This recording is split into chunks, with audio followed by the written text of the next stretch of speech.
Hey, y'all, welcome to another fantastic episode of the Dickie and Donny Show presented by Business on Purpose. We're here to liberate you from the chaos of working inside a business and get under the foundations of building a business. If you don't know this, we are 9%. That's right, 9%. This is episode 40 of 453, and we are plugging away at the Dickie and Donny Show. 9% of completion.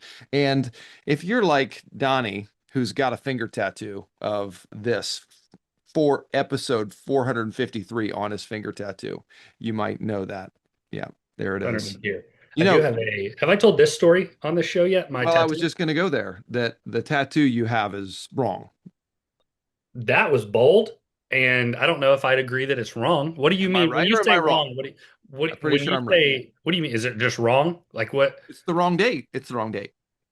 It is a date. It is a date. It is a date. Why don't you tell the story there, Donnie?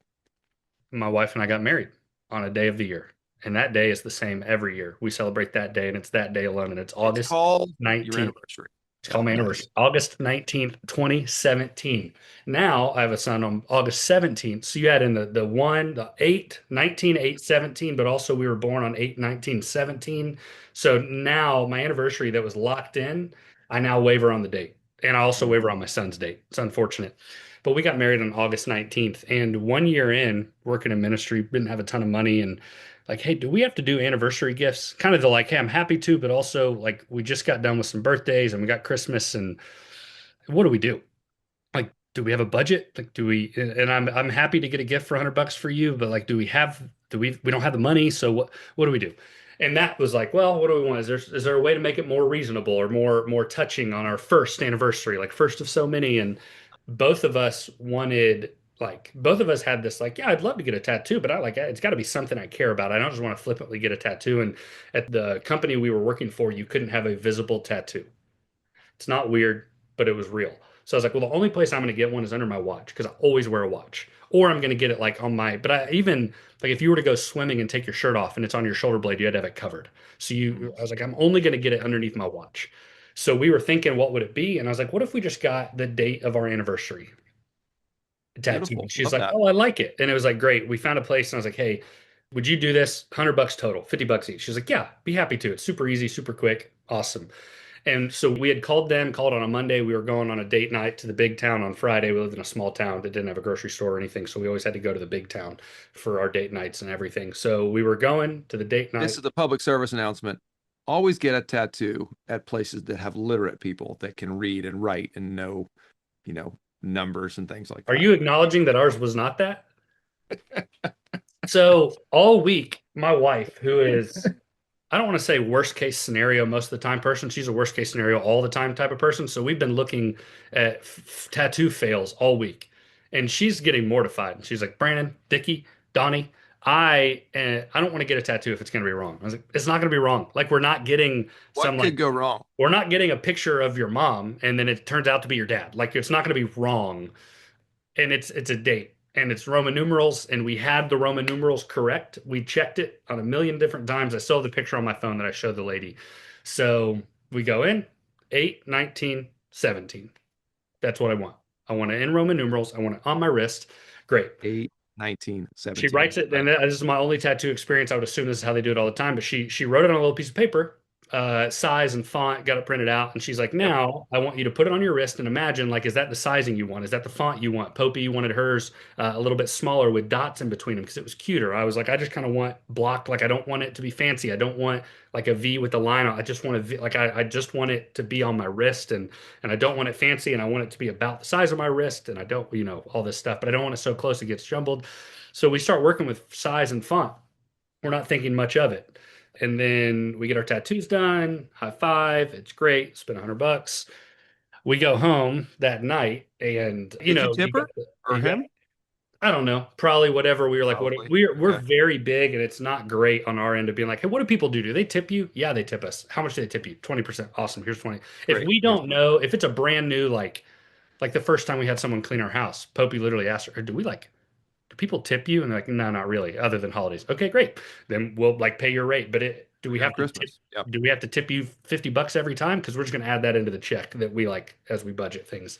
Mhm. So all that to say, we get home that night. again, my wife had been mortified of a wrong tattoo Mm, all night. We get home. We got the little cream on it. We got the whatever. We're sitting there. We're eating Papa John's pizza. I remember it mm. verbatim, sitting on the couch watching Great British Baking Show.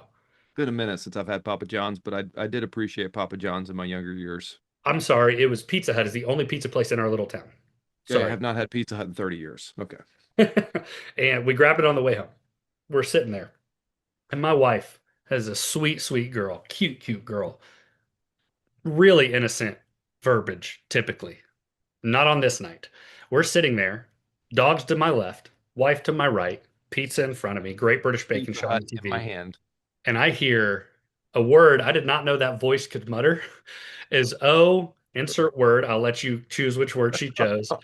And it like shocked me because I never heard that tone out of her. Honey, watch It's your the wrong, language. and then she chose the same word that followed O. It's the wrong, insert same word, Yes. date. And I spit my pizza out. I'm laughing because I'm like, no way is that the case. Because that would be the perfect irony for our relationship is you were Oh so my afraid. I God. told you it's going to be fine. It's going to be fine. It's going to be fine. And we did. I don't know if you can.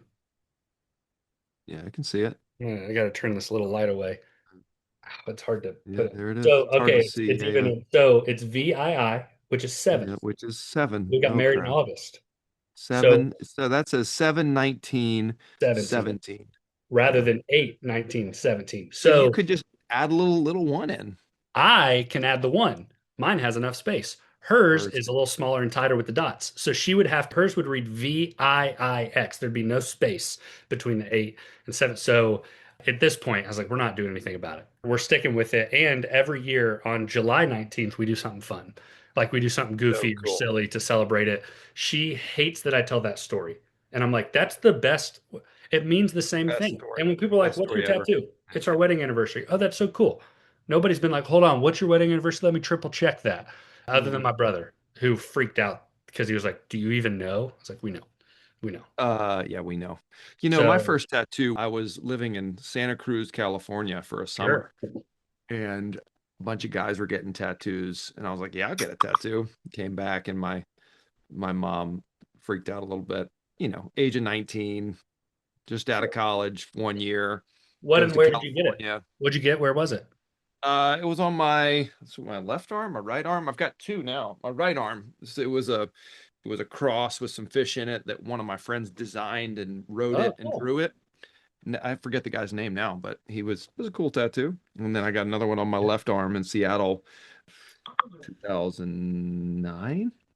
Have you ever had one of those moments when this might get a little edgy and I don't mean for it to, when you're unaware Ready? that someone has a giant tattoo and then you see it first time? My I best don't friend think I've ever had that moment. No. My best friend did not know he had a tattoo at like, no, didn't know. Mhm. What were we doing? At a pool, maybe? Maybe we like, hey, why don't you bring your family over? Let's go to the pool this afternoon. That's what it Mhm. was. I had two young kids and I've been friends with them for 5 years. I hadn't seen him with a shirt off, which is not abnormal. It's not like we Kind of just take abnormal. shirts off. I He don't gets know. to the pool. Mm. He walks into the pool, 0 entry, whatever. Don't think anything of it. Turns around and on the full scope of his back, the full scope of his back, there's American bald eagle. no, it's I don't even know. I didn't. I like it caught me so. I thought he was bruised. It caught me so off guard. I like started laughing. There are three. I want to say like worlds or Earths, like three pictures, and they all mean something different for his brothers. It's kind of like it's Mm. a really cool thought out tattoo. They all have it, but when you don't Wow, know that, and it's that's so not like oh, I didn't know yeah. you had a piece of toast on your ankle, which was a real tattoo Scott and I saw when we were out in Mm. Dallas, Yeah, maybe. And he asked her what the toast meant, and she said nothing. And he could not wrap his head around the fact that she no, got a doodle tattoo. But it was the full scale of his back tattoo. And that's man, amazing. Well, when I think about tattoos, I think about intentionality and I think about purpose because and they're forever. memorable things I They're want to forever. remember. So Great maybe transition. that's a good segue for us as we're talking about investing in people and being intentional with our purpose and what we're here for and what our people are here for. So Mm. we've done this past couple of years at BOP, and I know other companies do this, but what does it look like to have an intentional conversation with your people about how they're developing and who they're becoming? That's a great question. I'll tell you what it typically looks like is something called a performance review. which should not, well, I was going to say should not be a new term, probably is not a new term for you if you're listening. A performance review, where you're reviewing the performance of said individual, and they can look a lot of different ways. We at BOP do these once a year towards the end of the year. Like ours I was a thought couple we weeks. weren't talking about performance reviews. What were we talking about? I thought we were going to talk about the word and the focus, and that's why I was leading with that. That's why I was So going that way. one of the things at the very last question of our performance review, which we'll talk about another time, is, what is one area of growth or one thing you want to focus on next year? And the way that checks out at BOP, Appropriately um, unprepared. There you go, right there. appropriately unprepared. Yeah, the best hangover podcast you've never heard of. Go get a tattoo. Okay, I'll say this. If you get a Dickie and Donny tattoo, and you're gonna have to, it can't just Please be D don't. and it can't just be D&D. That can be Dungeons and Dragons. It needs to be a clearly, this is for the Dickie and Donny show presented by Business on Purpose. The gift you will receive from Dickie and I will blow your mind more so than my wife on that couch with Pizza Hut when she realized we got the wrong date Blow your on our wrist. mind. Blow your mind. So one of the ways we do that is, and Daryl, cousin Daryl Brent started this for us. We identify a word of the year. It's a word of the year which encapsulates, I guess, if done correctly, would encapsulate both kind of your personal and professional approach of the year. It's a focusing, it's a recentering, it's a man, I like been a tough week. This is my word. I'm dialing into this. That's one of the ways we're intentional. We share those with each other. They bring them up every week on our team meeting agenda. And occasionally we'll even kind of check in. Hey, Dickie, how was yours? Right. And then mine this year was revel, which is to have to find joy and to like celebrate loudly, because I Mm. caught myself in my season with my young kids of just, I'm tired, I'm busy. I've tried to not say the word busy once this year, because I'm like, it's just everybody's busy is different. It's a neutralizing term where it forces us to not be intentional because like, oh, you're just busy. It's like, no, my life is full, but I still want to do this. So I've tried these things, but I caught myself one week I was venting about my kids, and it's like I feel like I'm missing years that I should be enjoying, and just the thought of reveling, which is like to enjoy loudly. It's like, man, it is still hard, but that word this year of revel for me is actually, I have it hanging up in my office. I had it on my phone a bunch this year. It's actually done a really cool thing where I'm like, in the midst of it being hard, I'll just like celebrate something super loudly at home. And like my kids are shocked off guard, and it like recenters, it's stupid, but it recenters myself of like, no, we're gonna have fun. And I'm gonna enjoy Love being that. with my kids while they're crazy. So While that my word is you actually have thought about that word and you made behavior changes based on the intentional word you chose. So many times. I would say at least once a week, if not multiple times a day, I'm allowing that to change what my action would have been. Yeah. Mm. And that was my word for the year. And it also within work, if like whether it was a client that was struggling, whether it was a client that was like, hey, I think we need to pause this coaching. I think we need to stop doing this. Like to revel in that conversation is not to say, okay, see ya.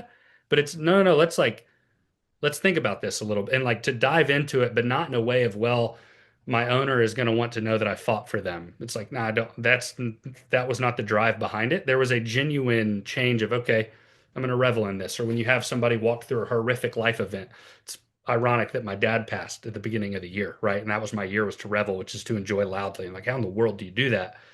And best friend dies. Like, well, I don't know. Let's try.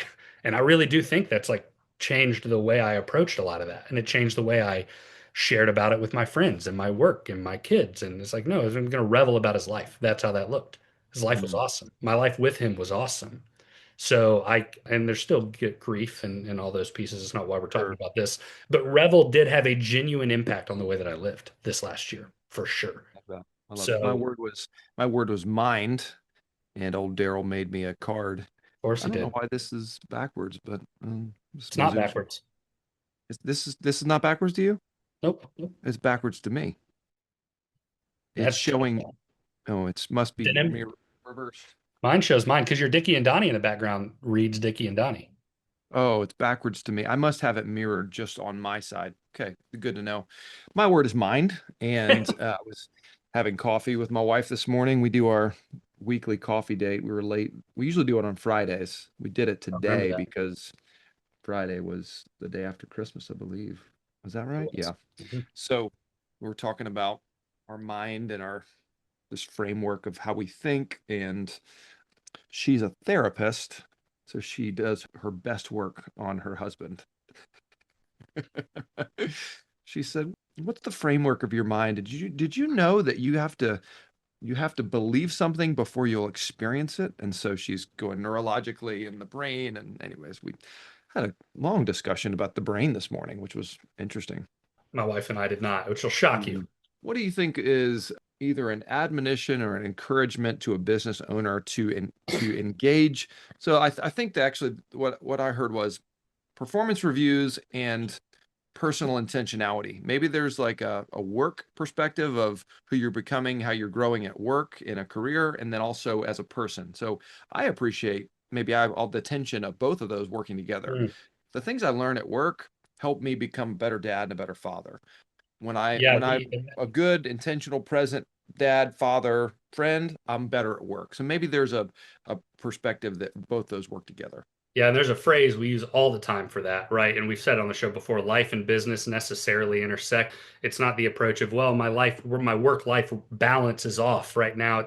I really do think I learned that this year as well with my dad. There's just rhythms. There's rhythms where I'm at work more and my mind is at more work. And I wake up in the morning and I maybe do some work before my kids get up because there's like, that's the rhythm of that season of life. And then there are days when I get in 15 minutes later than I normally would on a Thursday morning because life happened that Mm, night. And so there's just these rhythms of what your life can hold and what your work can hold, and they do relate. And I think I'll answer your question by first just acknowledging probably the mental battle in a lot of people's lives of like people do not work they work for me for a paycheck. They do not work for me to engage with their life. And I would argue you cannot separate work and life. And those who try find it the hardest to do because they're trying to do it and engaging someone and simply not asking, hey, what are all the issues in your life that we can help fix? It's not what you're doing. But hey, what's a focus you want to have for this year, both in work and at home? And knowing both will sharpen each other. It also keys you into a great amount of where your employees are at. Someone's like, man, I just health. Huh, you okay sharing a little bit more about that? What do you mean you want to pursue health? Well, I don't, I work at home a lot. And you're like, okay, well, what do we need to do at work so you can work here? So you can get your stuff to, like, it just keys you into someone perceiving that they're unhealthy if their word is health or whatever. And not to treat it like your wife where you're diagnosing everything. It's just a great way of showing your people, hey, when you walk into the office, you're a human before you're an employee. And I know that. mm, And I know you have a focus of reveling this year. So the questions I'll ask you hit a little different. They will sound a little different because I know what your focus is. It's a great tool of leadership because you want to know that your people have a drive in their life. And I think, mm, especially with the younger generation, it feels a lot more apathetic. It feels a lot more, I don't want to be here. And I think that's actually the furthest thing from the truth. We just have succumbed to that. So we've stopped engaging with them past that. And finding little ways to do that can make a huge, huge deal of improvement in our relationships and the quality of work we get from our people. We talk mm, about that a lot. We do a talk on Gen Z and how to hire, train, and retain great talent. And it kind of sums up into like, how do you hire, train, and retain Gen Z talent with AI, with actual interest? You mm, actually are interested in them. Ask them questions about their life, engage with them. And when they start talking about TikTok, don't call them an idiot. Like mm, engage, all those things. And I think the word of the year in a small way is a way to just tap into some of that. I think that sure. works for, think of some of my contractors. They're like, well, I got this craftsman and he's the best craftsman in the world. He's 78. He's stuck in his ways, but we're just going to let him. And you're like, no, he also needs a drive in his life. And it's going to Mm, look totally different from your 18-year-old that is not going to college and is coming to work for you instead. Their drive should look different and will look different, but you also have the task of managing them both. So we need to know those things. So yeah, I do think I agree. I think they play on each other almost like they rely on each other. The life and the business side of it rely on each other to function well. So I think it's a huge intentionality piece to ask for a word of the year and to challenge your yeah, people to have a word of the yeah, year. absolutely. And I, Sorry, I that I was think that breathy. the struggle of business owners is that they try to be too broad in all their aspects. So they try to check in on personal life. They try to check in on job roles and try to check in on all the, how do I, Yeah, they just like go broad general instead of, hey, this week I'd like to talk about, we're going to do our first week, we're going to do our check-in. What questions you have about your job role? What do you need from me? Here's what I need from you. Those are the more of the tactical questions. that's Second right. week, hey, I'm going to spend 15, 20 minutes. I want to hear how the word's going. Third week, we're going to do this. I think if you've got some of that structure, then it like sometimes check-ins just feel like such a broad, hey, how's it going? What are you doing? Oh, then you can pick anything. But if you get specific, there's a structure to Yeah. getting specific and having good conversations around, okay, this one area, you've got 5 areas to the job role. Talk to me about this one area, client satisfaction. How Yeah. are you doing there? That little bit more targeted and intentional with leadership. Yeah, I think I had here's going to be the challenge for a lot of people as they hear this. And I had a business owner I worked with for a little over a year, and I would talk through some of this stuff. And his phrase was, I don't want all this touch me, feel me stuff. And I was like, I think you mean touchy feely. Touch me, Touch feel me, me. feel me felt weird, but he was like, I don't need all this touch me, feel Do me I know stuff. this person? Touch me, feel me guy? I don't think in person, Oh, maybe. okay, I don't know this person. All right. I was thinking somebody else would have said touch me, feel me when he Well, wrote now it. I need to know who that is. And it wasn't cousin Daryl. I'll tell you that. No, but that's the temptation. It's like, I don't need all that. Like that's not, and it's not touchy feely stuff. That's like real life. And I think it's a miss to not see it that way. Like Mhm. that is real life. And I also think there's a part of your job to like bring clarity to what work even is, which is a lot of what we do, right? We say one of our core values, faith is work, or faith commands work, I think is the new one. But faith is the belief Requires in work. something requires work. Faith is the belief in something unseen, like regardless of religious sector, like that's what faith takes. And work is the creation of something that doesn't yet exist. One of my favorite definitions of work. Work is the creation of something that doesn't yet exist. This podcast, we have it. This episode right here didn't exist until it did. This is work, right? And you're building, a lot of our people are in construction. You physically get to see your work like it didn't exist until you built it. So it's very real, but it's not, that is what work is. Work is not, I come to work, I put my head down, I get my paycheck, and I go home. Sure, that's what it's portrayed as. But there's something innate within us that desires this creative ability. And it's not even the, I can't color in the lines. I'm not creative in that sense, but I do want to create something that doesn't yet exist in the form of chaos liberation, in the form of helping people move into a new house, in the form, you name it. Like I'm into all that stuff. And I think this touch me, feel me stuff is vital to tap into that because it's your job to bring your people along. Mhm. I hear that a lot. Love it. Like, oh, they're just, I want people that are rowing in the same way on the boat. And it's like, it's still your job to motivate them to row. Mhm. And like, you'd love somebody that's internally motivated, but that's like, you got to help get them there as well. And that's why vision and mission are so important because those are tools to help. But word of the year helps understand the person in the seat on the boat, I think. I think it's Love huge that. tied Love into. that. So, yeah, I thought we were doing performance reviews, but this is great. So, we have a word of the year. And Dickie, I don't know if you thought of yours for this 2026. This is we're 2 days prior to 2026 as we record this. I think this should post the first week of, no, the Like, second week of yeah. 2026, I think. But I don't have my word yet. I'm thinking through a couple things, but do you have one? Same. No, I've got a couple ideas, but nothing I'm ready to commit to yet. But Yeah. I've got 5 more days. So I'll spend the next 5 days doing that. How do you have 5 more days? Well, we're doing it at our team meeting on the 5th or 6th. So I'm assuming that was, don't we have to have it by then? Isn't that the goal? First week of, So you're okay picking a don't you word of run the this, year don't you before the run year this even company? starts? After the year even starts? I mean, that's when it's due, right? That's when the assignment is due. And you and I just view life differently. If I pick a No, word of the start of the year on year. if I pick a word of the year on the 4th, there's 3 days that are just You lived unintentionally. Oh well. But no I'd regrets. rather be sure of my word for the next 362 days. Like I'd hate to pick a word and then be stuck with it for 362 days. That wasn't the word I needed. It wasn't the See, right. I would rather accomplish the task when it's due and it be totally wrong than me be late and have it right. But that's just a personality thing. Let me tell you about a little story in college. This is you're going to learn a lot about me. I was Please. taking a class. It was Coptic. So Coptic is a version of Greek. And so I was a religious studies major. I took a bunch of languages, Hebrew, Latin, Greek, Coptic. I've been in like every language class. I love languages. They're like math, German. I've taken them all. I was in this Coptic class. I was a very good Coptic student. I did very well. And it came to the midterm, end of the year final, and some friends of mine were going wakeboarding at the lake. And I was like, oh, heck yeah, we're going on wakeboarding. But the problem was I had a final to take. So I email the professor and say, hey, I've got a problem. I've got a conflict with the time of this exam. Who does this? I don't know. He's like, yeah, no problem. Take it a couple days later. You're a good student. You've done fine. He's like, but you take it at my house because I'm not working past this day, I'm sure. So I go to his house. The whole house smells like weed. It's like he's high as a kite.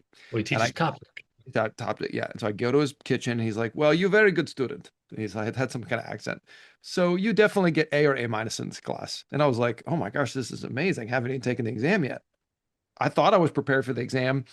Take the exam, bomb it. I totally bombed the exam. I get a D on the exam. He tells me, Shawn, I tell you I give you A or A minus, so I give you A minus. I was like, I skipped the exam to go wakeboarding and then take the exam, bomb it, and he's like, it's fine. There are two types That of was the people. There yeah. are two types of people in this world when it comes to school. There's me and there's you. And my roommate, best man at my wedding, was you. He was a you. We had the same only class we took together, which was like finally, because we both had a similar GPA. I worked my butt off and he didn't work at all. He was a pre-med major, and I was pre-med as well. most of the pre-med majors at our school were brainiacs, but had some social didn't enjoy Yes. being socially. He grew up at a summer camp and could be in front of people all day long, but did not care for the brainiac stuff. Mhm. And he met a group of three students and he said, hey, this whole med track at this school is groups of four. I'll make a deal with y'all. We get every class together and y'all are going to have to work around me because I'm going to, like, I got football, I got all this stuff. Y'all are going to have to work around me, but we'll take every class together. We'll be in a group of four because that's how the track worked. He goes, I will do all presentations if y'all do all the work. And Wow. he Dude, almost got a sign me four, up. he almost got a 4.0 at med school with that trajectory, but he wouldn't go to class. All he would say, give me 1 week with the information. You guys have it done 1 week in advance and I'll get you an A. And they didn't believe him till freshman year, semester one, and he killed it. And they were like, oh my God, they didn't even speak great English. He's like, this was our way. But we had one class together, which was finally because similar GPAs. I was like, but I'm working and you're not. That's how I felt. Mhm. This class had four random quizzes, a midterm, and a final exam. Those were the only 6 points in the whole class. And I went to every single class. He went to six classes all semester. He made all four random quizzes, got hundreds on them. Did not study for the midterm. I didn't study much either. It was pretty easy. We both got 100 on it. And then the final exam, I studied for 10 hours on. He didn't study at all. I got a Mm. 97, he got a 98. And What? he got 0.5% better in the class than I did, and he went Unbelievable. to six classes the whole time, all four quizzes, and but he just like that's the type of student that he was, and it seemed to always work out. And I was so diligent, and he's like, but look at the grade. That's all anyone will ever see is that grade, and I did better than So you. true. And I'm like, his resourcefulness, he's like you. He'd figure out a way to do it. He went and failed intentionally a dyslexic test, so he didn't have to take a foreign language, and it paid off. And he got credits for a foreign language without having to take. It's just annoying stuff. Dude, my best friend is like the smartest guy you'll ever meet. I've known him since he was 6. He's like an attorney. He's a hot shot, smart kid. Like the dude like could be a Supreme Court justice. Right? He hated me because I would in second grade, You go I toe would to toe with him. slam my pencil down on the desk when I finished the math quiz to show him I finished before you.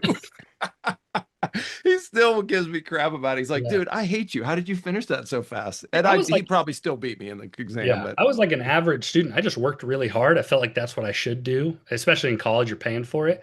And my buddy mm, was like, I'll be fine without it, and didn't work at all. He's the kid at like 11 p.m. would be like, you want to go get food? And you're like, do you not have homework to do? He's like, dude, no minute like the last minute, bro. and he was great at leveraging that until he had two online classes senior year and he forgot about the final and failed them both. So didn't actually graduate. Yeah, Then I was like, it okay. doesn't work out. It ain't pretty on the when it doesn't work out, it goes very wrong. Yeah. Yeah, but the life you lived along the way, I would say is more enjoyable than the life I lived. And even though it worked out for me the way I knew it should, I like I stressed myself out a lot. Mm, I I'm hear not you. gonna, well, I had to sat in the same desk in the library about 3 hours a night, 6 days a week, because our libraries was closed on Sunday and we Christian school. And I sat in the same desk every time and I'd put a little notch on the desk with my pencil, with my mechanical Wow. pencil. So at the end of 4 years, the amount of little, and at first you couldn't notice, Cool. eventually you could notice them. Awesome. Yeah, they're all there. So Well, give us an outro there, Donnie. if you need a word of the year, let me give it to you. Dickie. or Donnie. And those words will lead you to liberation every time because at Business on Purpose, we exist to liberate business owners from chaos. And if you are a business owner and you feel like you have all the drive and all the skills to run a good business, but you don't know how to put them all together, please give us a call. I'm not going to give you a phone number, but I will give you a website, businessonpurpose.com/healthy, or contact. Or you could probably throw in any name and something's been made out there before, but we would love to help you work with business owners. I'm in every industry, primarily in construction. And we'd love to get to know you. Be a friend, tell a friend about the podcast. Merry Christmas, Happy New Year. And we definitely should have started this podcast with, hey, did I tell you about the time I got the wrong tattoo? That's the way it should have started. Hey, have a great year, Donnie.